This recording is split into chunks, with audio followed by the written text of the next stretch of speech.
الحمدللہ رب العالمین الصلاۃ والسلام علی رسولہ الکریم وعلی آلہ واصحابہ اجمعین اما بعد فاعوذ باللہ من الشیطان الرجیم بسم اللہ الرحمن الرحیم۔ شروع کرتی ہوں اللہ رب العالمین کے نام کے ساتھ جو بڑا مہربان اور رحم فرمانے والا ہے۔ محترم و معزز سامعین کرام، آج میں آپ کے درمیان 27 پارے کا خلاصہ لیے ہوئے حاضر خدمت ہوں۔ 27 پارے میں 7 صورتیں مخاطب کی گئی ہیں۔ ایک ہے سورہ زاریات کا آخری حصہ، دوسرا ہے سورہ طور، تیسرا ہے سورہ نجم، چوتھا ہے سورہ قمر، اور پانچواں ہے سورہ رحمان، اور چھٹا ہے سورہ واقعہ، اور ساتواں سورہ حدید۔ ان 7 آیتوں میں ٹوٹل 397 آیات اور 20 رکوعات پر مشتمل یہ پارہ مجھے اور آپ کو مخاطب کرتا ہے۔ سامعین کرام، بات کی شروعات اس خلاصے کی ہوتی ہے سورہ زاریات سے۔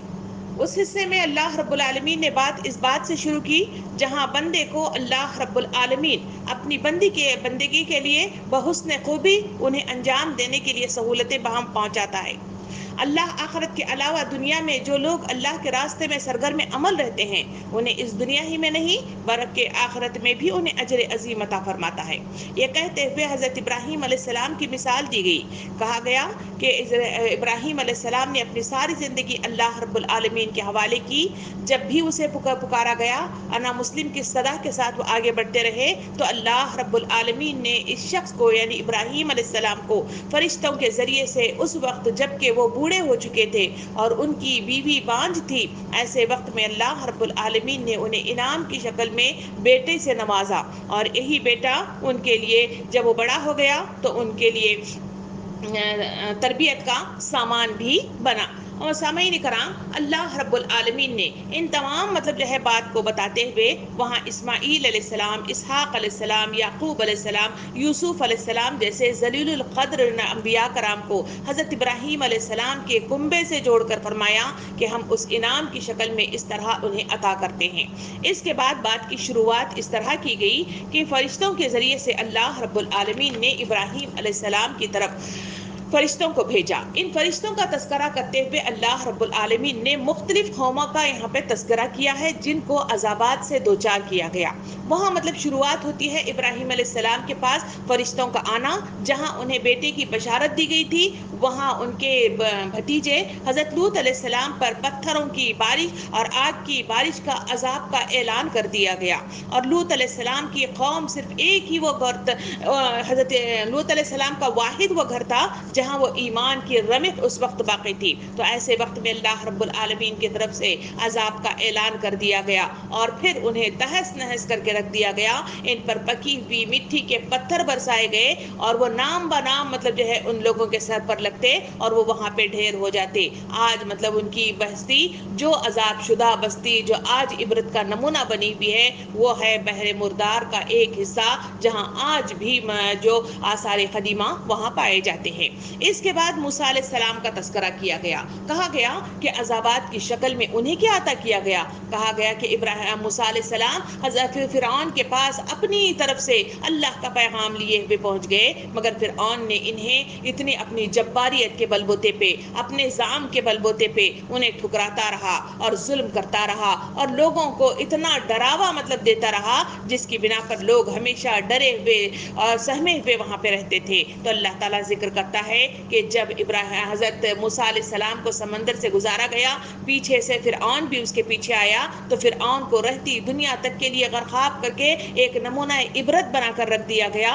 تو اس وقت کی کیفیت اللہ رب العالمین بیان کرتا ہے کہ وہاں وہ نشان عبرت تو بنا ہی بنا، مگر اس کے پیچھے جو لوگ تھے اس کے چند قریبی رشتہ دار تھے جو مغموم ہو گئے اس کی تباہی پر، ورنہ باقی سارے لوگ خوشی سے بے قابو ہو رہے تھے اور یہ پکار کر کہہ رہے تھے کہ وہ اس کا مستحق ہے اور اسے ایسا ہی ہونا چاہیے، کیونکہ ظلم کی وجہ سے اس نے اپنا پیچھے جو نام چھوڑا تھا وہ بالکل بالکل برعکس تھا۔ اسی وجہ سے قرآن کہتا ہے اس کی ہلاکت پر نہ زمین روئی اور نہ ہی آسمان رویا۔ یہ ہے اس کی ہلاکت جب انسان کو اللہ رب العالمین اس طرح ہلاک کرتا ہے، تو اس طرح تذلیل آمیز موت سے بھی ہمکنار کرتا ہے۔ پھر اس کے بعد تذکرہ کیا گیا، سمود کا تذکرہ کیا گیا اور کہا گیا کہ اس قوم کی طرف بھی ہم نے پیغام رساں بھیجا مگر انہوں نے بھی انکار حق سے انکار ہی کرتے رہے تو اللہ رب العالمین نے جو عذاب بھیجا اس کی طرف اشارہ کیا گیا کہ انہیں سخت گرم خشک ہوا مطلب بھیج دی گئی جو مسلسل 8 دن اور 7 راتیں مسلسل چلتی رہی. اس کے نتیجے میں پورے کے پورے وہ جو قوم تھی وہ تہس نہس ہو کر رہ گئی اور صفا ہستی سے بالکل مطلب جو ہے مٹ کر رہ گئی. پھر اللہ رب العالمین نے سمود کی طرف اشارہ کرتا ہے, کہا کہ سمود بھی مطلب وہی قوم ہے جن پر بھی نبی انبیاء کرام کو بھیجا گیا مگر انبیاء کرام کی بات کو انہوں نے بھی نہیں مانا تو ان پر بھی اللہ رب العالمین نے عذاب بھیجا. عذاب کا ذکر کرتے ہوئے فرمایا کہ سمود کو ہم نے صاعقہ یعنی بجلی کی طرح ٹوٹ پڑنے والا عذاب ان کو بھیج دیا اور وہ ایک زلزلے کی شکل میں آیا اور ایک خوفناک آواز تھی اور اس طرح وہ صفے ہستے سے بالکل مٹ کر رہ گئے. اس کے بعد نوح علیہ السلام کی طرف اشارہ کیا گیا. نوح علیہ السلام نے اپنے 900 سال کی زندگی میں انہوں نے پیغام رسانی کا کام بھرپور انداز میں کرنے کی کوشش کی مگر اس کے باوجود انکار کرنے والے انکاری ہی پر جمع رہے تو اللہ رب العالمین نے انہیں جو عذاب دیا, کہا گیا کہ آسمان سے انہیں عذاب برسا یعنی وہ بارش تھی, زمین سے بھی ابلتا ہوا پانی مطلب جو ہے نکلا اور اس طرح وہ سارے کے سارے مطلب جو ہے تہس نہس ہو کر رہ گئے اور انہیں عذاب علیم سے جو بچایا وہ جودھی پہاڑ پر وہ مٹھی بھر لوگ تھے جو نوح علیہ السلام کا ساتھ دے رہے تھے. اس کے بعد سورہ کا اختتام اس بات سے کیا گیا کہ وما خلقت الجن والانس الا لیعبدون. اس آیت کے ساتھ اللہ تعالیٰ نے فرمایا کہ اے لوگو جو ایمان لائے ہو ہم نے انسانوں اور جنوں کو سوائے میری بندگی کے اور کسی غرض کے لیے پیدا نہیں کیا ہے. انسانوں جنوں کی عبادتوں کا اللہ محتاج نہیں ہے بلکہ خود فطرت کے تقاضے کے تحت تمہیں جس طرح پیدا کیا گیا ہے انہیں یہ کام انجام دینا شرط اولین ہے ورنہ پکڑے جائیں گے. ورنہ ایک لطیف ایک اشارہ بھی فرمایا گیا کہ میں رازق ہوں, تم سے رزق نہیں چاہتا مگر جو تم ہستیوں کی عبادت کرتے ہو ان کی طرف اشارہ کر کے فرمایا کہ وہ لوگ تمہیں کھانا نہیں دیتے بلکہ تمہیں انہیں کھلانا پڑتا ہے, چڑھاوے ان کے اوپر چڑھاتے ہو, اس کے ذریعے سے ان کی دکان نکل چلتی ہے. یہ سب کے سب محافظ میں تمہارا محافظ ہوں. جبکہ ان ہستیوں کی طرف اشارہ کر کے فرمایا گیا کہ ان کی صرف تم حفاظت کرنا پڑتا ہے. بس یہ صورت اسی بات پر اسی لطیف اشارے کے ساتھ اختتام پذیر ہوتی ہے.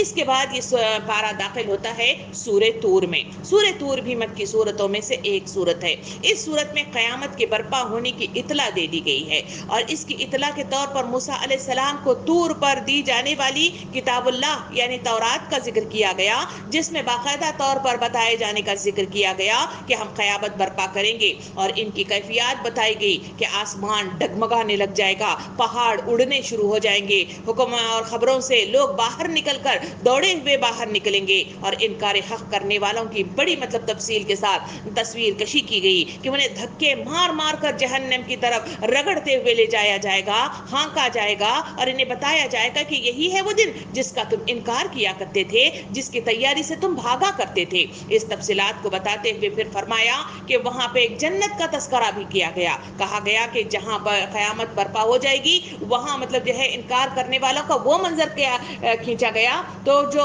ماننے والے لوگ ہیں, جو ایمان لانے والے لوگ ہیں, جو اطاعت شعار لوگ ہیں ان کا تذکرہ کیا گیا کہ ان کا یہ حال ہے کہ وہ جوق در جوق مطمئن انداز میں چلتے ہوئے اللہ رب العالمین کے دربار کے پاس پہنچیں گے اور اچھے گمان کے ساتھ وہاں پہ کھڑے رہیں گے اور انہیں جنت نعیم میں داخل کر دیا جائے گا جن کے وہ باغ ہوں گے اور عیش و آرام کے ساتھ وہ وہاں پہ رہیں گے. اگر جنت کے درجنوں وہاں پہ درجوں کا بھی تذکرہ کیا گیا, کہا گیا کہ ہر درجہ مطلب مختلف ہے اور ہر درجے میں لوگوں کو فائز کر دیا جائے گا. پھر تذکرہ کیا گیا کہ اگر ایک ہی اہل خاندان کے افراد یعنی اولاد اور بیوی اور شوہر الگ الگ درجوں پر فائز کر دیے گئے ہوں تو اس وقت اللہ رب العالمین انہیں اجازت دے گا کہ تمام کے تمام ایک اس درجے پر پہنچ جائیں جو سب سے اونچا درجہ ہو, چاہے اس میں باپ ہو, چاہے اس میں بیوی ہو یا پھر اس میں مطلب جو ہے ہمارے بچے ہوں, تو اس وقت انہیں اس مقام پر انہیں جمع کر کے انہیں وہاں پہ رہنے کی اجازت دی جائے گی. اس کا ذکر کرتے ہوئے اللہ رب العالمین ارشاد فرماتا ہے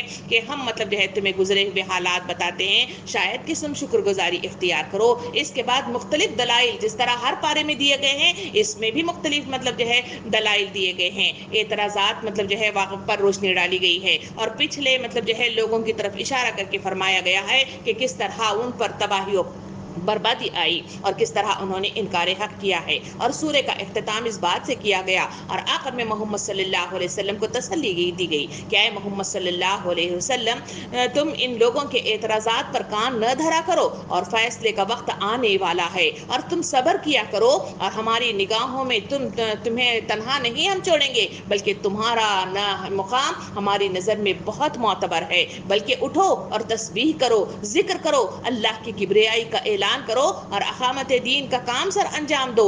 رات اور دن سب اوقات میں اللہ کے حمد و ثنا پیش کرو اور اس غرض کے لیے تمہیں پیدا کیا گیا ہے اس مقصد کی تکمیل کرو اور جس کام کو سر انجام دینے کے لیے تمہیں دنیا میں بھیجا گیا ہے اس کام کے سلسلے میں, اس مقصد کی تکمیل کے سلسلے میں تکودو کرتے رہو. اس نصیحت کے ساتھ یہ سورہ کا اختتام ہوتا ہے. اس کے بعد سورہ شروع ہوتا ہے سورہ نجم. سورہ نجم بھی مکی سورتوں میں سے ایک سورت ہے. اس سورت کا آغاز اس دور کے لوگوں کا عقائد اور عبادات سے شروع کیا جاتا ہے. یعنی اس وقت لوگ عالم فلکیات یعنی چاند, سورج, ستاروں کی پوجا کیا کرتے تھے. وہاں اس کی طرف اشارہ کرتے ہوئے فرمایا کہ تمہارے درمیان محمد صلی اللہ علیہ وسلم اپنے ساتھ حق کا کلمہ لیے ہوئے تمہارے درمیان موجود ہیں اور حقیقی مالک کی طرف سے ان کو مطلب جو ہے پیغام رسانی کا ذمہ داری دی گئی ہے اور وہ اپنا انتظام اس طرح مطلب کرتے ہیں پیغام کا کہ ان پر آسمان سے جبرائیل علیہ السلام پیغام رسانی کا کام سر انجام دیتے ہیں. یہ حضرت جبرائیل علیہ السلام کے سلسلے میں کہا گیا کہ حضرت محمد صلی اللہ علیہ وسلم نے انہیں 2 بار دیکھا, ایک ہے مکے میں اور دوسری مرتبہ سدرۃ المنتہا پر. سدرۃ المنتہا وہ جگہ ہے جہاں کے بعد کسی کی انٹری نہیں ہے, وہاں اللہ رب العالمین جلوہ فرما ہے. تو اللہ کے رسول صلی اللہ علیہ وسلم نے جبرائیل علیہ السلام کو احکامات لیتے ہوئے جبرائیل علیہ السلام کو اسی سدرۃ منتہا کے قریب دیکھا تھا اور انہیں اللہ کے پیغام پہنچانے والا یہ فرشتہ انہوں نے اس کا ذکر کیا ہے. اور نبی صلی اللہ علیہ وسلم جب معراج پر گئے اور آسمان کی سیر کی تو وہاں نبی صلی اللہ علیہ وسلم نے مختلف قسم کی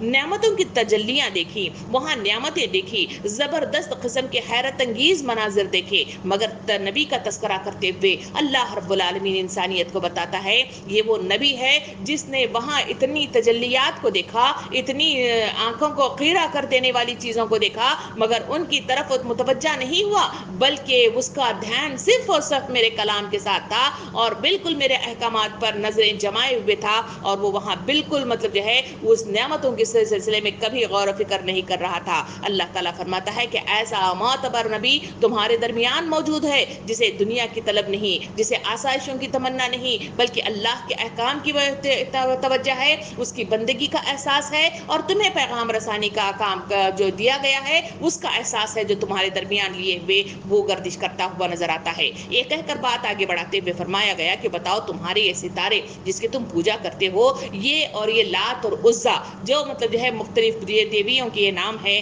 اور منات یہ بھی مطلب ایک دیوی کا نام ہے, کہا گیا کہ ان کو جو تم پوجتے ہو انہیں اللہ کی اولاد تصور کرتے ہو جبکہ غور کر کے دیکھو ان میں کوئی الوہیت ہے کیا, ان کے درمیان کوئی اختیارات ہیں, جبکہ تم محض گمان کی پیروی کے بلبوتے پر ان مطلب جو ہے دیوی دیوتاؤں کی پوجا کرتے ہو جبکہ وہ تمہیں نہ نقصان دیتے ہیں نہ تمہیں فائدہ دیتے ہیں بلکہ الٹا تمہاری مدد کے محتاج بنے ہوئے کھڑے رہتے ہیں. یہ کہہ کہ اللہ رب العالمین ارشاد فرماتا ہے کہ اللہ رب العالمین کی طرف سے روشنی ہدایتیں آ گئی ہیں اور تم منہ موڑتے ہو اور خدا سب کچھ جانتا ہے. اور یہ بھی کہ ماں کے پیٹ کے اندر تم مطلب جو ہے ایک جنین کی مطلب حیثیت میں تھے اور اپنے نفس کو راغب کرو اور جم جاؤ. اس کے بعد اللہ رب العالمین نے 10 قسم کے احکامات کو یہاں پہ واضح طور پر پیش کیا ہے. ان احکامات مطلب جو ہے اس طرح ہیں کہ پہلا نمبر پہ کوئی بوجھ اٹھانے والا دوسرے کا بوجھ نہیں اٹھائے گا. انسان جو عمل کرے گا وہی مطلب پھل وہ کاٹے گا. قیامت میں اس کی صحیح دیکھی جائے گی یعنی عمل کو دیکھا جائے گا اور اسی حساب سے اسے جزا دی جائے گی. آخرکار اللہ رب العالمین کے پاس اس کو پہنچنا ہے, اسی کے لیے وہ تیاری کرنی چاہیے, اس لیے اپنے مقصد کی تکمیل کرنا چاہیے. نمبر 5 کہا گیا کہ دنیا کے اندر دکھ سکھ انسانی زندگی کا ایک مطلب حصہ ہے. اللہ رب العالمین آزما کر دیکھنا چاہتا ہے کہ کون صبر کرنے والا ہے. 6 نمبر پر کہا گیا کہ زندگی اور موت اللہ رب العالمین کی بخشی بھی ہے, وہ اسی کو دیتا ہے اور اسی سے چھین بھی لیتا ہے. یہ سارے اختیارات اسی کے ہیں, اسی کے آگے جھکنے کی کوششیں کیا کرو. 7 نمبر پہ کہا گیا کہ اللہ کسی کو لڑکا کسی کو لڑکی دیتا ہے, یہ سب اللہ رب العالمین کی دین ہے. تم مطلب جو ہے صرف جو اولاد تمہیں میسر آتی ہے اس کی تربیت کا سامان کرنا مقصود ہے نہ کہ مطلب جو ہے اس بات پہ جھگڑو کہ لڑکی کیوں ہوئی ہے اور لڑکا کیوں ہوا ہے. یہ سارے اختیارات اللہ رب العالمین کے پاس ہیں. 8ویں نمبر پر کہا گیا کہ اللہ کسی کو غنی اور کسی کو تنگ حال مطلب بنا دیتا ہے, اور جسے سقی بناتا ہے یہ بھی مطلب آزمائش ہے, اور جسے تنگ بنا مال دیتا ہے وہ بھی آزمائش ہے. کہ کون مطلب جو ہے اللہ رب العالمین دیکھنا چاہتا ہے کہ کون لوگ ہیں جو سخاوت کے بلبوتے پر, اور کون ہے جو تنگی کی حالت میں صبر کے بلبوتے پر اللہ کا بندہ بنتا ہے. یہ اللہ رب العالمین کی آزمائش ہے. 9ویں نمبر پر نصیحت ہے وہ ہمارے پاس احکام حکم آیا, وہ ہے شریک رب کائنات کا خدا ہے, رب شریک کا بھی رب خدا ہی ہے. یہ مطلب کہا گیا. یہ شریک کیا ہے اس کے سلسلے میں بتایا گیا کہ آسمان کا ایک روشن ستارہ ہے. اہل مصر اس کی پرستش کرتے تھے کیونکہ اس کے طلوع کے زمانے میں نیل کا فیضان ہوتا تھا, اور وہ سمجھتے تھے کہ اس کے طلوع ہونے سے تجارت میں فائدہ ہوتا ہے. اور اللہ رب العالمین نے فرمایا کہ اس کا رب بھی میں ہی ہوں اور اس کو طلوع کرنے والا بھی میں ہی ہوں, پھر تم کہاں بھٹکائے چلے جا رہے ہو. 10ویں نمبر پر جو حکم دیا گیا وہ ہے قوموں کو مٹانا. اس کی طرف روشنی ڈالتے ہوئے اللہ تعالیٰ فرماتا ہے کہ قوموں کو ہلاک کرنا اور انہیں زندگی عطا کرنا یہ سب اللہ رب العالمین کے اختیار میں ہے. اختتام اس بات پہ کیا گیا کہ ایک نصیحتوں کے ساتھ تمہارے سامنے باتیں بیان کی گئی ہیں کہ یہی وہ باتیں ہیں جسے تمہیں سنایا جاتا ہے تو تم تعجب کرتے ہو, ہنستے ہو اور روتے نہیں ہو, اور گا بجا کر اسے ٹال دیتے ہو. جھک جاؤ اللہ کے آگے اور بندگی بچا لاؤ. یہ بہترین نصیحت کرتے ہوئے سورہ کا اختتام ہو گیا. اس کے بعد سورہ قمر میں یہ پارا داخل ہوتا ہے. سورہ قمر بھی مکی سورتوں میں سے ایک سورت ہے. اس کا آغاز حضور صلی اللہ علیہ وسلم کے ایک معجزے کے ساتھ شروع ہوا, کیونکہ مشرکین عرب نبی کریم صلی اللہ علیہ وسلم کی صداقت کو دیکھنے کے باوجود بھی آپ صلی اللہ علیہ وسلم کی صداقت کی جانچ کرنا چاہتے تھے.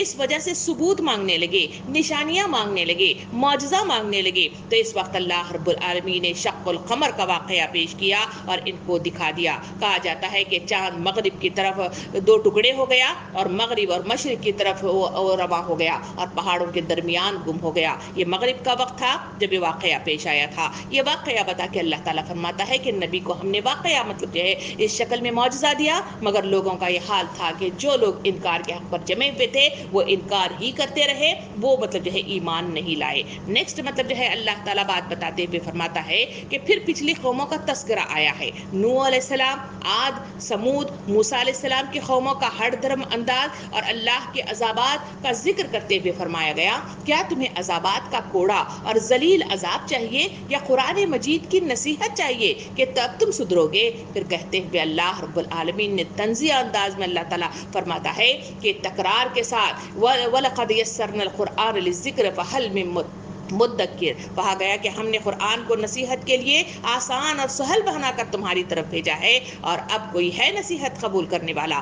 یہ تمام مطلب جو ہے واقعات بتاتے ہوئے, ہلاکت کے عذابات بتاتے ہوئے, نشانیاں اور دلائل بتاتے ہوئے اللہ رب العالمین اس آیت کے ذریعے سے لوگوں کو ابھارنے کی کوشش کرتا ہے کہ لوگوں تمہیں نصیحت کی جا رہی ہے, آسان انداز میں تمہارے سامنے پیغامات آئے ہیں. جو اس بات کا مطلب جو ہے حامی ہوتا ہے, اس نصیحت کو قبول کرتا ہے, وہ مطلب کامیابی کے دہانے پر پہنچتا ہے. اس طرح اس سورے کا اختتام اس بات سے اختتام کیا گیا کہ ہم نے ہر چیز ایک تقدیر کے ساتھ پیدا کی ہے اور ہمارا حکم بس ایک ہی حکم ہے اور پلک جھپکتے میں وہ عمل میں آ جاتا ہے. تم جسے بہت سوں کو ہم نے ہلاک کر چکے ہیں, ہم پھر سے کوئی نصیحت قبول کرنے والا جو کوئی انہوں نے کیا, اور سب مطلب جو ہے لوگوں کے جو تباہ و برباد ہوئے ان سب کی چیزیں ہم دفتروں میں درج کر کے رکھے ہوئے ہیں, اور چھوٹی بڑی بات لکھی ہوئی موجود ہمارے پاس موجود ہے تاکہ وہ حجت تمام کر سکے. نافرمانی سے پرہیز کرنے والے یقیناً باغوں اور نہروں میں ہوں گے, اور جن کے پاس مطلب آرام دہ مکان ہوں گے,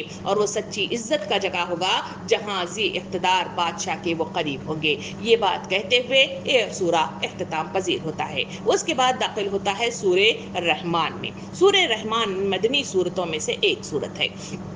سامعین کرام، اس سورہ کو قرآن کی دلہن کہا جاتا ہے۔ اس سورہ کا مضمون آخرت ہے۔ اس سورہ میں اللہ رب العالمین نے بہت سارے احسانات انسانوں کو یاد دلائے ہیں۔ انسان کی پیدائش، اس کی زبان کا عطا کرنا، جس کے بل بوتے پر وہ بولنا بولتا ہے اور سکھاتا ہے، اور کہا گیا کہ سورج اور چاند جو اللہ رب العالمین نے ایک دوسرے کے لیے پابند بنا کر رکھے گئے ہیں، اور تارے اور درخت بنائے، اور پھر مختلف پھل انہیں پیدا کیے گئے، طرح طرح کے غلے انسانوں کے لیے پیدا کیے گئے، اور پھر اللہ تعالیٰ فرماتا ہے مشرق اور مغرب سب کچھ اللہ رب العالمین کا ہے، تم کن کن مطلب جو ہے قدرتوں کو جھٹلاتے ہو۔ پھر اس بات کا تذکرہ کرتے ہوئے مزید آگے بڑھاتے ہوئے اللہ تعالیٰ فرماتا ہے کہ سمندروں میں دو الگ الگ پانی، سمندروں سے موتی اور مونگے نکالے، اور کشتیوں کو سمندر میں بخیریت مطلب گزارا۔ ہر چیز اپنی حاجتیں اور اپنی ضرورتیں اللہ ہی کی طرف رجوع کرتے ہیں، اور جب مصیبت میں آ جاتے ہیں اللہ ہی کو پکارتے ہیں، اور ان کو کارزاد، ان کو صحیح راستے پر لگانا، اور ان کو مطلب جو ہے مدد پہنچانا اللہ رب العالمین ہی کرتا ہے۔ تو ان تمام کا ذکر کرتے ہوئے اللہ تعالیٰ فرماتا ہے تم کدھر بھٹکے چلے جا رہے ہو، تم کدھر مطلب جو ہے گم ہوتے چلے جا رہے ہو۔ اس کا تذکرہ کرتے ہوئے جنت کا تذکرہ بڑے حسین انداز میں کیا گیا۔ وہاں دو باغوں کا تذکرہ کیا گیا جو عطا کیے جائیں گے۔ وہاں ہری بھری ڈالیوں سے بھرے ہوئے وہ باغ ہوں گے جہاں دو چشمے ہوں گے، ہر باغ میں دو قسم کے باغ انہیں عطا کر دیے جائیں گے، لباس عطا کیا جائے گا جو اطلس و دیبا اور ریشم کا ہوگا۔ اور پھر کہا گیا کہ پھلوں سے لدے ہوئے باغات، انگور، کھجور اور انار کے وہ ملیں گے بکثرت تعداد میں، اور ایسی حوریں ملیں گی جو کسی نے انہیں چھویا تک نہیں ہوگا، ایسے ہیرے موتی انہیں میسر آئیں گے۔ یہ سب مطلب جو ہے جنتی لوگ وہاں پہ سبز قالینوں اور نفیس مطلب جو ہے فرشوں پر تکیہ لگائے ہوئے بیٹھے ہوں گے۔ بتاؤ اے جن و انس، تم کن کن نعمتوں کو جھٹلاؤ گے۔ اس کا تذکرہ کرتے ہوئے پھر آگے بات بڑھائی گئی کہ تمہیں اتنی ساری نعمتیں میسر کی گئی ہیں تو کیا اس کی باز پرس نہیں کی جائے گی؟ سوالیہ انداز میں لوگوں کے سامنے بات رکھی گئی، اور کہا گیا کہ تمہیں یہ تمام چیزیں جو عطا کی گئی ہیں کیا اس کی باز پرس نہیں ہوگی؟ کیا یہ چیزیں وقت مقررہ کے لیے تمہیں عطا کر دی گئی ہیں تو اس میں تم گم ہو جاتے ہو؟ اے جن و انس، تم ایک مطلب مقررہ وقت تک باز پرس تمہارے پاس ہوگی، اس لیے کہ یہ جو چیزیں تمہیں عطا کی گئی ہیں ایک مقررہ مدت تک کے لیے دی گئی ہیں، اور اس کے اولین اور آخرین از سر نو بیک وقت ایک لوگوں کو جمع کیا جائے گا، یعنی آدم علیہ السلام سے لے کر اختتام دنیا تک کے لوگوں کو تمام جمع کر دیا جائے گا، اور ان سے باز پرس کی جائے گی۔ ہاں، اگر تم زمین اور آسمان کی سرحدوں سے بھاگ کر نکل جانا چاہتے ہو تو بھاگ دیکھو، نہیں بھاگ سکتے۔ اشارہ کرتے ہوئے، طنز کرتے ہوئے اللہ تعالیٰ فرماتا ہے اگر بھاگو گے تو تم پر آگ کا شعلہ اور دھواں چھوڑ دیا جائے گا اور تم اس کے مقابلہ نہیں کر سکو گے۔ قیامت کا وہ منظر جہاں مجرمین کو جمع کر دیا جائے گا بڑے مطلب جو ہے ہولناک انداز میں کھینچا گیا۔ کہا گیا کہ ان کے چہروں تک ان کی آگ پہنچے گی، ان کے پیشانیوں کے بل ان کو گھسیٹا جائے گا، اور پاؤں کے بل ان کو گھسیٹ کر اللہ رب العالمین کے پاس لایا جائے گا، اور جہنم رسید کر دیا جائے گا، اور انہیں پینے کے لیے گرم پانی اور جہنم کے عذاب کے درمیان گردش کرتے ہوئے ان کو چھوڑ دے گا۔ یہ کہتے ہوئے اختتام سورہ کا کیا گیا۔ اس کے بعد سورہ داخل ہوتا ہے، وہ ہے سورہ واقعہ۔ سورہ واقعہ مکی سورتوں میں سے ایک سورت ہے۔ اس سورت میں سورہ رحمان ہی کی طرح کا انداز بیان مطلب جو ہے ساتھ ساتھ رکھا گیا ہے۔ اس میں 3 گروہوں کا تذکرہ کیا گیا۔ وہاں کہا گیا کہ جب قیامت برپا ہو جائے گی تو وہاں 3 قسم کے گروہ مطلب جو ہے تقسیم ہو کر ڈیوائیڈ ہو جائیں گے۔ کہا گیا کہ نمبر 1 دائیں بازو والے یعنی اصحاب یمین، دوسرا گروپ ہے اصحاب بائیں بازو والے یعنی اصحاب شمال، تیسرا گروہ کہا گیا کہ آگے والے یعنی سابقون الاولون۔ ان کا تذکرہ کرتے ہوئے فرمایا کہ سابقون کون لوگ ہیں؟ کہا گیا کہ صحابہ کرام اور انبیاء کرام جو جتنے دنیا میں گزرے ہیں ان سب کے وہ لوگ جو حواریین اور انصار اللہ کی شکل میں ان کے ساتھ اٹھ کھڑے ہوئے تھے اور اللہ کے مددگار ثابت ہوئے تھے۔ تو اللہ تعالیٰ فرماتا ہے کہ یہ لوگ وہاں اس وقت سابقون الاولون ہوں گے، اور وہ لوگ زیادہ ہوں گے، یہ اس کا ذکر کیا گیا، اور پچھلے اس میں سے بہت کم ہوں گے، اس کا بھی تذکرہ کیا گیا۔ اور کہا گیا کہ نبی صلی اللہ علیہ وسلم کے بعد قیامت تک جو افراد اپنے نامہ اعمال کرتے رہیں گے اور ثابت قدم رہیں گے اور اپنی جان سے مال سے اللہ کے راستے میں قربان کرتے رہیں گے، یہ لوگ بھی اس میں شمار ہوں گے، اور ان کی آسائشوں کا اور ان کے استقبال کا اور رہنے کا انداز بڑا حسین انداز میں کھینچا گیا۔ کہا گیا کہ وہ گاؤ تکیے لگائے ہوئے آمنے سامنے بیٹھیں گے، ان کی خدمت کے لیے وہاں پہ لڑکے ہوں گے، عبدی لڑکے انہیں مہیا کیے جائیں گے، شراب کے چشمے انہیں دیے جائیں گے اور اسے کنٹر بھر بھر کر انہیں پینے کے لیے دیا جائے گا، اور وہ لذیذ شربت اس کو پیتے جائیں گے، اور طرح طرح کے لذیذ پھل ان کو عطا کر دیے جائیں گے، اور پرندوں کے مختلف اقسام کے گوشت بھی انہیں میسر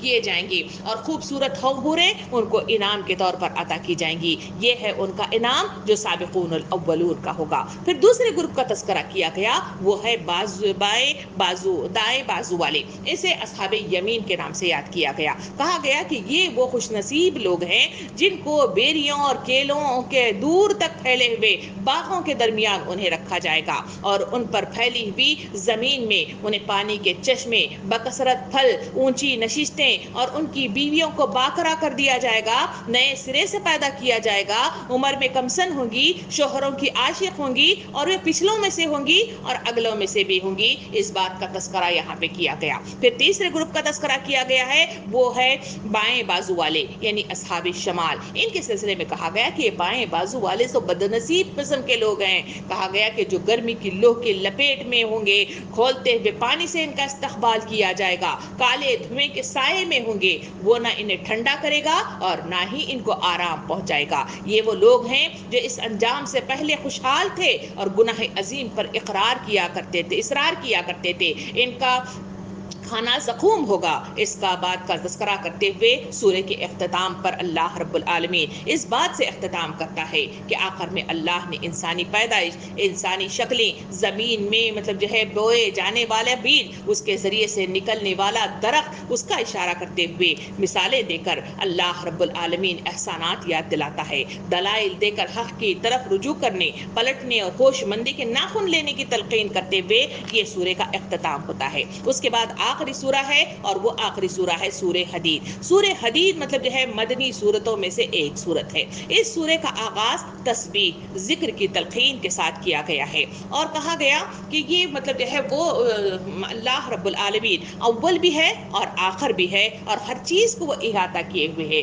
اس کا تذکرہ کرتے ہوئے یہاں پر ایمان لانے والوں کا ذکر کیا گیا۔ کہا گیا کہ اے لوگوں جو ایمان لائے ہو، نصیحت کی جاتی ہے کہ تم اللہ اور اللہ کے رسول کو خرچ کے ذریعے سے اپنا مال خرچ کرو اور اس کا ساتھ دو، اور یہ کہتے ہوئے فرمایا گیا کہ تمہاری پوزیشن واضح طور پر کھول کر رکھ دی گئی۔ کہا گیا کہ تمہاری پوزیشن اس دنیا میں خلیفہ کی حیثیت سے ہے، تمہیں اجر عظیم عطا کر دیا جائے گا جب تم اللہ کے راستے میں خرچ کرو گے، اور تمہیں اس دنیا میں بھی دیا جائے گا اور آخرت میں بھی انعامات و اکرام سے نوازایا جائے گا، مگر تمہیں ضرورت اس بات کی ہے کہ تم کنجوسی نہیں کرو گے، لاپرواہی نہیں کرو گے۔ جو اس بات پر جمے رہے وہ کامیاب ہو گئے، جو اس بات پر جمے نہ رہے وہ ناکام و نامراد ہو گئے۔ اس کے بعد اللہ رب العالمین نے میدان حشر کا منظر دوبارہ سے سجایا گیا۔ کہا گیا کہ میدان حشر میں جب سب لوگ جمع ہو جائیں گے، وہاں جہنم کو کھینچ کر لایا جائے گا۔ کہا گیا کہ جب جہنم کو کھینچ کر لایا جائے گا، اس پر پلصراط کو رکھا جائے گا۔ پلصراط وہ مقام ہے جس پر سے ہر آدمی، چاہے وہ مومن ہو چاہے وہ مسلم ہو، اس پر سے وہ گزر کر ہی جنت میں داخل ہونا ہے۔ یہ پلصراط کے سلسلے میں نبی کریم صلی اللہ علیہ وسلم نے حدیث مبارکہ میں ارشاد فرمایا کہ وہ بال سے زیادہ باریک اور تلوار سے زیادہ تیز دھارک ہے، اور اس میں گزرنے والا شخص جو نیک کردار ہوگا وہ ہوا کی مانند وہاں سے گزر جائے گا، اور جو بد کردار ہوگا، دنیا میں ڈوبا ہوا ہوگا، انکاری کرنے والا ہوگا، وہ کٹ کٹ کر جہنم میں گرتا چلا جائے گا۔ اس کے سلسلے میں مزید تفصیلات بتاتے ہوئے کہا گیا کہ جب اس پلصراط کو سامنے رکھا جائے گا، وہاں لوگوں کے درمیان نور کو تقسیم کرنا شروع کر دیا جائے گا، اور نور ان کو اس پلصراط میں رہنمائی عطا کرے گا، اور انہیں بخیریت وہاں سے گزر جانے کی انہیں آسانیاں وہاں پہنچائی جائے گی۔ ان کے سلسلے میں کہا گیا کہ سابقون الاولون، اور دائیں بازو والے لوگ اس نور کے ذریعے سے جو اللہ رب العالمین انہیں عطا کرے گا، وہ ان کے اعمال کے مطابق انہیں دیا جائے گا۔ حدیث مبارکہ میں آیا کہ وہ نور کسی کا اتنا چھوٹا ہوگا کہ وہ انگوٹھے یعنی پیر کے انگوٹھے کے اتنا ہی ہوگا، اور کسی کا ہوگا جو مشرق سے مغرب تک پھیلا ہوگا، اور کسی کا مطلب جو ہے اتنا ہوگا کہ وہ مطلب جو ہے جیسے کھجور کا درخت ہے اس کی مانند ہوگا۔ اس کی مختلف شکلیں نبی کریم صلی اللہ علیہ وسلم کے احادیث سے ثابت کی جاتی ہیں، اور وہاں کے سلسلے میں کہا گیا کہ نور انہیں عطا کیا جائے گا، اور وہ مطلب جو ہے سابقون الاولون، اور یہ دائیں بازو والے اس میں سے بخیریت گزرتے ہوئے جنت میں داخل ہو جائیں گے، انعام و اکرام سے ہمکنار ہوں گے، اور آرام دہ مطلب جو ہے نشستوں میں بیٹھے ہوئے ایک دوسرے سے مطلب جو ہے جام پیتے ہوئے گفتگو کریں گے۔ پھر اس کے سلسلے میں کہا گیا کہ اس میں بائیں بازو والوں کا تذکرہ کیا گیا، جب ان کو بھی مطلب جو ہے کیا دیا جائے گا، نور دیا جائے گا۔ جب نور دیا جائے گا تو ان کے نور کے تذکرہ کے سلسلے میں کہا گیا کہ ان کا نور ایسا ہوگا کہ وہ مطلب جو ہے ٹمٹماتے ہوئے بلب کی مانند ہوگا، اور وہ وہاں پہ بجھ جائے گا اور کبھی سلگتا رہے گا، اور اس کے درمیان وہ اس اندھیرے گھپ اندھیرے میں اس مطلب پرسرات پر نہ گزر سکیں گے۔ اس میں منافقین کا بھی ذکر کیا گیا کہ انہی کا بھی یہ حال ہوگا۔ ان کے سلسلے میں کہا گیا کہ یہ نور بجھ جائے گا تو وہ نور والے لوگ یعنی سابقون الاولون اور پھر ہمارے دائیں بازو والوں کی طرف اشارہ کریں گے، اور ان کی طرف امید بھری نظروں سے دیکھتے ہوئے انہیں وہ پکاریں گے کہ ہم تمہارے ساتھ ہی رہنے والے لوگ تھے، ہم تمہارے ساتھ وہاں پہ زندگی گزارا کرتے تھے، ہماری طرف دیکھو تاکہ اس نور کے ذریعے سے ہم بھی یہاں پہ اس پل صراط کو پار کر سکیں۔ اور پھر مطلب وہ دیکھیں گے کہ یہ سابقون الاولون اور ہمارے دائیں بازو والے ان کی طرف نظر اٹھا کر بھی نہیں دیکھیں گے، کیونکہ خود وہ ڈرے ہوئے ہوں گے کہ کہیں ایسا نہ ہو کہ ہم بھی مطلب جو ہے ان کو دیکھنے کے نتیجے میں کہیں ہمارا نور گم ہو جائے، اس وجہ سے وہ ان کی طرف نہ دیکھیں گے، بلکہ گفتگو کے انداز میں وہ کہیں گے کہ دنیا میں جب تمہیں حق کی طرف بلایا جاتا تھا تو تم خود فتنے میں پڑے ہوئے تھے، خود کو مطلب جو ہے فتنے میں ڈال دیا تھا، موقع پرستی تم کیا کرتے تھے، شک میں پڑے رہتے تھے، جھوٹی امیدیں تمہیں فریب دیتی تھی، اور آج تم اپنے انجام کو دیکھ رہے ہو۔ اس وقت اس وقت حال یہ ہوگا کہ سب کے سب کٹ کٹ کر جہنم میں گرتے چلے جائیں گے۔ اس طرح سے اللہ رب العالمین بات کو بڑھاتے ہوئے فرماتا ہے کہ لوگوں کیا اب بھی تمہارے دل نہیں پگھلتے ان تمام باتوں کو سننے کے بعد، ان تمام مناظر کشی کرنے کے بعد؟ کیا حق کے آگے تمہارا دل نہیں جھکتے ہیں؟ دنیا کی زندگی سوائے ظاہری ٹیپ ٹاپ کے، فخر جتانے کے، مال و دولت میں ایک دوسرے سے آگے بڑھ جانے کے اور کچھ بھی نہیں ہے۔ لوگوں دنیا کی زندگی دھوکہ اور سراب ہے۔ لوگوں اللہ کے راستے میں ایک دوسرے سے مسابقت کیا کرو، دین کے راستے میں آگے بڑھنے کی کوشش کیا کرو۔ اللہ فخر جتانے والوں کو پسند نہیں کرتا۔ اللہ سے ڈرتے رہو اور اللہ کے آگے جھکے رہو۔ اللہ قصوروں کو معاف کرتا ہے اور اپنے فضل سے ڈھانک لیتا ہے اور عطا کرتا ہے۔ اس طرح یہ پارہ اپنے اختتام پر پہنچتا ہے۔ سامعین کرام، ان تمام باتوں کو سامنے رکھنے کے بعد جو نصیحت آتی ہے وہ یہی ہے کہ انکار حق کے نتیجے میں نہ پل صراط پر خیریت سے انسان گزر سکے گا، نہ اللہ رب العالمین کے پاس نامہ اعمال سیدھے ہاتھ میں لے گا، اور نہ ہی اسے وہاں پہ مطلب جو ہے خوش آئندہ مطلب جو ہے زندگی عطا کی جائے گی، اور نہ ہی انہیں مطلب جو ہے سلام کے ساتھ ان کا استقبال کیا جائے گا۔ اگر مطلب جو ہے اگر ہم چاہتے ہیں کہ اس طرح کا ماحول اور اس طرح کی مطلب جو ہے ہماری تواضع ہو، تو ہمیں ضرورت اس بات کی ہے کہ ہم نیک کام کریں جس کے نتیجے میں تمام سلام کے ساتھ ہمارا استقبال کیا جائے گا، ہمیں سیدھے ہاتھ میں نامہ اعمال عطا کر دیا جائے گا، اللہ رب العالمین کی رضائیت ہمیں میسر آئے گی، اور ہمیں جنت کا وارث بنایا جائے گا۔ اس کے لیے یہ دنیا ہمارے اور آپ کے لیے ایک امتحان کا ہے۔ اس امتحان میں کامیابی انسان کی مطلب جو ہے کامیابی ہے۔ اللہ رب العالمین سے دعا ہے کہ مجھے اور آپ کو سننے، سمجھنے، عمل کرنے اور اپنے آخری زندگی کو صحیح رخ کے ساتھ اپنی تعمیر کرنے اور صحیح انعامات سے ہمکنار ہونے کی مجھے اور آپ کو توفیق عطا فرمائے۔ آمین۔ وآخر دعوانا ان الحمدللہ رب العالمین۔